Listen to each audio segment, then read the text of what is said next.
Nate Diaz is having a little fun with the guys. He came out and said that I make more than Usman and Burns. And by the way, by Nate's math, he meant combined. I do. Just so you guys understand, he's telling the truth. That is true. And it will never go away. The argument has been here from day one. It's stunning that it's still here.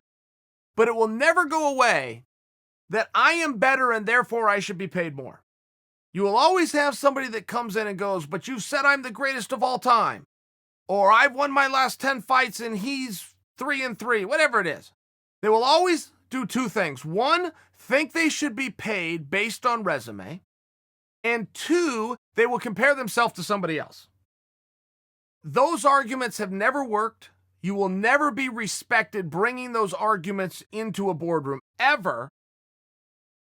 And they also will never go away. And it always strikes me as a little bit of a surprise. I mean, if you were to look at CM Punk, a lot of people were so happy that Punk was coming in. What a cool thing. They were Punk fans. They found out what Punk was getting made. They didn't want Punk to be around. So it had really nothing to do with them being unhappy with their contract. Now all of a sudden it's, wait a minute, he's 0-0. Instead of understanding, he's going to bring a lot to the table. He used to have the same championship that Stone Cold Steve Austin had. To have the same championship that Hulk Hogan had. He's got a lot of eyes, he's got a gimmick, he's got a brand, and now he's over here. If you don't like or you would like to reject that, even though that is factually correct, and Punk in many ways was underpaid for that, but it was something that he wanted to do, so he was happy to take a little bit of a light day, you can go look at the world of boxing right now. And the world of boxing is very frustrated that the Paul brothers are able to outdraw anybody else that boxing has. For example, DAZN hosted Canelo Triple G. 1 week later, and you never want to go a week later. You never want to go the week later after a major fight. 1 week later, Paul happened to have a fight. They did more buys for Paul's fight against a rapper named KSI than the two most decorated, accomplished greats of the sport a week before. Now, you can like that or you cannot like that, but this is the reality.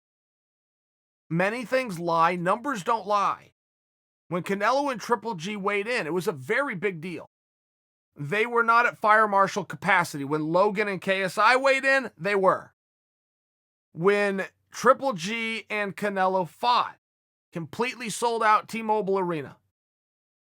When Paul and KSI fought, completely sold out, twice as large arena. Triple G and Canelo's pay-per-view numbers belong to DAZN. That is a privately held company, nobody knows, estimated at between 450 and 600,000.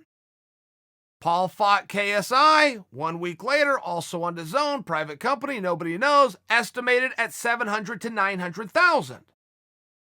So, like any job, you are entitled to make an argument that I get a piece of what I bring in. If you make that argument and you happen to have privy to those numbers, you're going to get your way. Absolutely, for sure. And it's going to be respected and it's going to be appreciated. Everybody's going to look down and go, oh my goodness, how did he get those numbers? Oh, wow, thank you for bringing this to our attention. We had absolutely no idea. Of course you get your money. And everybody exits stage left. But that is the way the sport works.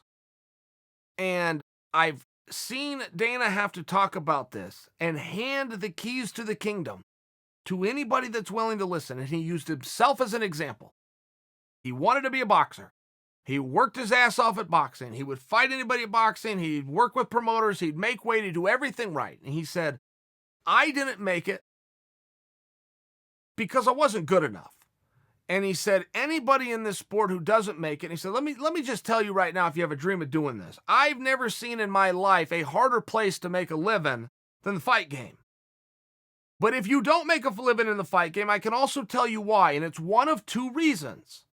Either you weren't good enough, and he raised his own hand and said, that was me in boxing. I love it. I just wasn't good enough. Or people weren't interested in you. And I don't say this to tease anyone or make anybody feel bad, but you do need to come to this conclusion on your own. There's only two reasons you won't make it. You're not good enough, or people just don't care enough. And I'll always hear the argument of what somebody has done, and it just simply won't matter. Would any of you be foolish enough to falsely claim that Conor McGregor is not the biggest name in the sport right now? Would any of you raise your hand? You're going to look dumb if you do, but would you do it? Okay, great. He's also the highest paid. We're aware of that, right? Do you realize he's won one contest out of his last 3? And I bring this to you as an example that telling me how great you are or what the greatest you've done, it's a very weird thing. And comparing yourself to somebody else is also a very weird thing. I have seen people as recently as 2 weeks ago try to compare themselves to NFL people. I have the foggiest idea what one job has to do with the other. I guess you're trying to make the claim they're both sports? Am I right about that? Is that why you would possibly compare yourself to an NFL player?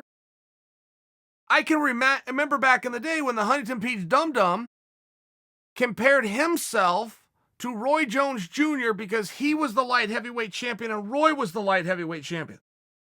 They had nothing else to do. Hey, Huntington Beach Dum Dum, do you want to go box Roy? Because that's its own thing. And if you think there's a better way over, can you get that fight for 1? And 2, if you can't, is that what you even want to do? It just makes no level of sense. And there's some questions out there that are so simple and so obvious, it's almost you don't have the words to explain them. Mathematicians will often use the example. It is nearly impossible to explain to somebody how if you add 5 stones to a pile of 7 stones, you get the same answer if you add 7 stones to a pile of 5 stones. How could that both be 12? The answer is so obvious and so in front of you that you could stump somebody with attempting to explain it. I know that I couldn't. I try to dumb it down every day when I have to deal with a fighter. I can only get so low. At some point, you're going to have to meet me in the middle.